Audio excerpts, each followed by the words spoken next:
হঠাৎ আপনাকে এক ডাক্তার রিপোর্ট দিয়ে বলল আপনি মাত্র 30 দিন বাঁচবেন, আপনার ক্যান্সার হয়েছে, এখন আপনার শেষ স্টেজ যাচ্ছে। এটা শুধু আপনি জানেন, আপনার পরিবার কিংবা বন্ধু বান্ধবরা কেউ জানে না। এখন এই রিপোর্ট পাওয়ার পরে আপনি বাসায় গেলেন। প্রতিদিনের মতো আজকেও আপনার বাবা আপনাকে বকাঝকা শুরু করলো, তোকে দিয়ে কিচ্ছু হবে না, সারাদিন কোথায় থাকিস তুই, অকাজের ছেলে, ইত্যাদি ইত্যাদি। এই মধ্যবিত্তের বাবার যেমন হয় আর কি।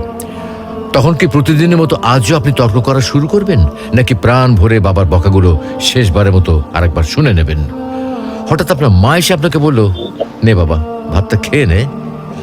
আপনার মনে হবে এই বুঝি আপনার মায়ের শেষ হাতের খাওয়া, আপনি আর বাঁচবেন না। আপনি পরম তৃপ্তি নিয়ে খাবেন এবং আপনার কাছে মনে হবে এটা আপনার শ্রেষ্ঠ খাবার, যদিও ডাল ভাত হোক না কেন। আপনি বের হলেন, পুরনো এক বন্ধুর সাথে দেখা, আপনি যাকে মোটেও সহ্য করতে পারেন না, সব সময় তার সাথে কথা কাটাকাটি হয়, আজকেও সে আপনাকে কিছু কথা শুনিয়েও দিল। আচ্ছা, এখন কি আপনি তার সাথে তর্ক শুরু করে দেবেন? মোটেও না। আপনি হয়তো তাকে জড়িয়ে ধরবেন এবং বলবেন, দোস্ত ভালো থাকিস। আচ্ছা জানেন, আমরা এখন মৃত্যুর কথা ভাবতেই চাই না, এ থেকে আমরা পালিয়ে বেড়াতে চাই। কিন্তু যদি আপনি ভাবেন যে আজই আপনার শেষ দিন, তাহলে দেখবেন সবকিছুই আপনার কাছে ভালো লাগছে। তাই ইগো ছেড়ে দিন, ইনশাল্লাহ আপনার মন ভালো হয়ে যাবে।